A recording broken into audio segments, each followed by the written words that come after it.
Le groupe terroriste Houthi, soutenu par l'Iran au Yémen, a annoncé une interdiction totale de la navigation maritime saoudienne, selon le principe de blocus pour blocus.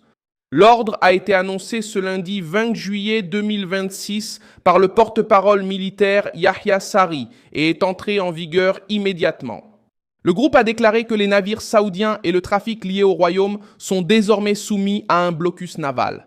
Dans cette vidéo, Yahya Saree apparaît en uniforme militaire devant le drapeau et le symbole du mouvement, tandis qu'il transforme la menace en un ordre formel.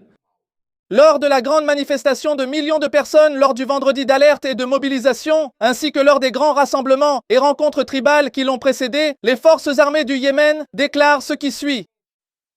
Premièrement, les forces armées du Yémen annoncent l'interdiction de la navigation maritime à l'ennemi saoudien criminel, conformément à l'équation du blocus pour blocus. Et cela entrera en vigueur à partir du moment de l'annonce de ce communiqué. Deuxièmement, nous réaffirmons le droit de notre grand peuple de répondre au blocus par le blocus, à l'escalade totale par l'escalade totale et de consolider cette équation. Troisièmement, les forces armées du Yémen confirment leur entière préparation à toutes les options et que toute imprudence commise par l'ennemi saoudien, insensé, par le biais d'une escalade totale. Le discours ne précise pas de délai pour la fin, ni ne détaille quels navires seront ciblés en premier. Même ainsi, la déclaration place les navires saoudiens, les navires à destination des ports du royaume et les entreprises qui transportent des produits du pays dans une zone de risque extrême. La question n'est pas seulement de savoir s'il y aura des attaques, mais quel navire sera choisi pour prouver que le blocus n'est pas que de la propagande. Reuters a souligné que même l'incertitude provoquée par l'annonce peut perturber les routes maritimes et éloigner les navires des ports saoudiens. La menace vise le Bab el-Mandeb, un passage étroit qui relie la mer Rouge au golfe d'Aden et à l'océan Indien. Environ 12% du commerce mondial traverse habituellement cette région, en plus d'environ un quart de toutes les marchandises transportées dans le monde en conteneurs. Une fermeture complète pourrait interrompre l'expédition du pétrole saoudien vers l'Asie et retirer jusqu'à 7% de l'offre mondiale. Les navires qui évitent la zone devront contourner l'Afrique par le cap de Bonne-Espérance, ce qui augmentera la durée du voyage, la consommation de carburant, le coût des assurances et le prix final des marchandises. L'Arabie saoudite est devenue encore plus dépendante de cette sortie par la mer Rouge, car le détroit d'Ormuz est également en proie à des attaques et à des menaces iraniennes. Le royaume transférait chaque jour des millions de barils via l'oléoduc Est-Ouest, transportant le pétrole du Golfe vers les terminaux saoudiens en mer. Le groupe a également menacé des compagnies aériennes, des installations pétrolières, des aéroports et des ports saoudiens. Abid Abdoumalik Al-Routi a défini la nouvelle règle, aéroport par aéroport, port par port et blocus par blocus. La trêve informelle qui empêchait un affrontement majeur depuis 2022 a été pratiquement rompue. L'attaque contre Sanaa a été présentée par le groupe comme la fin de la période de réduction des hostilités. Lors d'une manifestation organisée le vendredi 17 juillet, des partisans Houthis ont brandi une banderole déclarant que toutes les installations pétrolières saoudiennes pourraient être frappées par des missiles et des drones. Quelques jours plus tard, Yahya Saree a annoncé le blocus naval. Dans cette vidéo, des éclairs sont montrés comme des tirs de missiles du corps des gardiens de la révolution islamique contre le Koweït, la Jordanie et la Syrie. Récemment, les défenses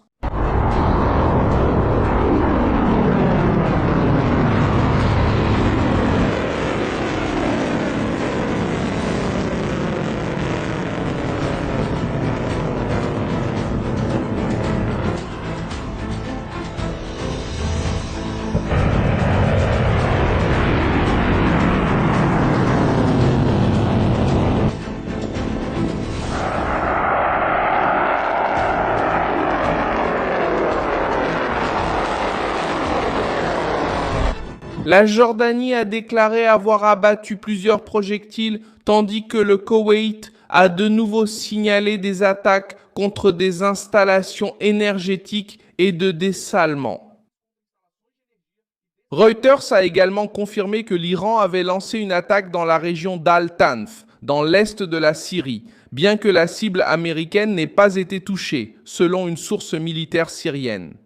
L'offensive a eu lieu alors que les États-Unis menaient de leur 9e nuit consécutive de frappe contre des structures militaires iraniennes.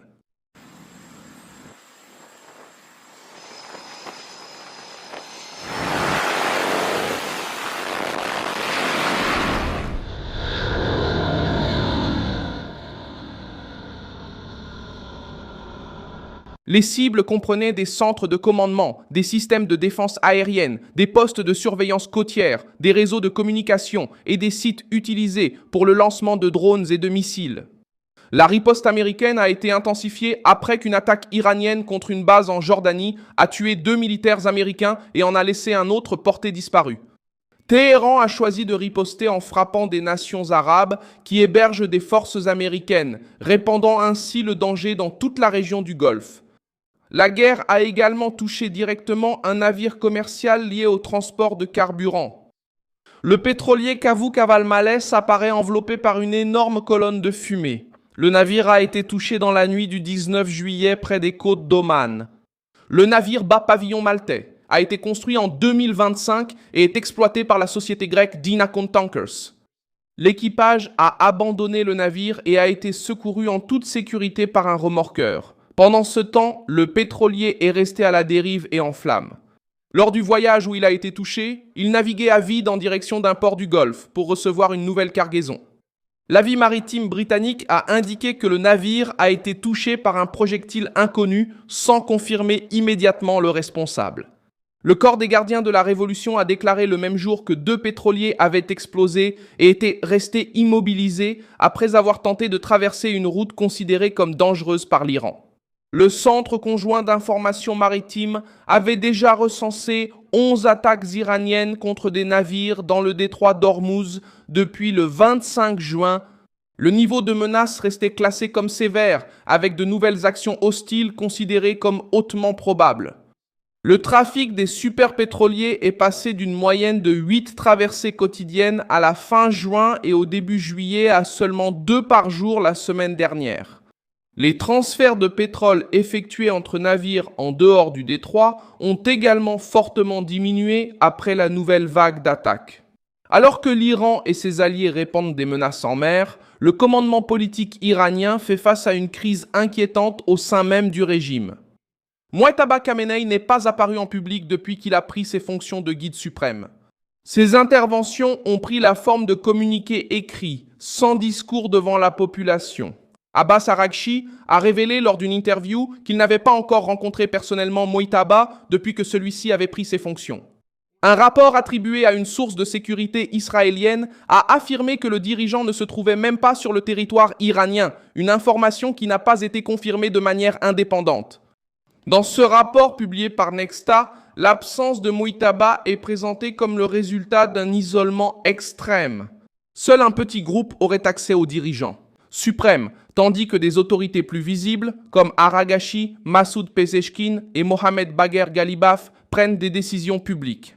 Des sources irakiennes ont également indiqué que Mojtaba a refusé une rencontre avec le Premier ministre irakien, Ali Al-Zaïd, par crainte que la réunion ne révèle l'emplacement de sa cachette.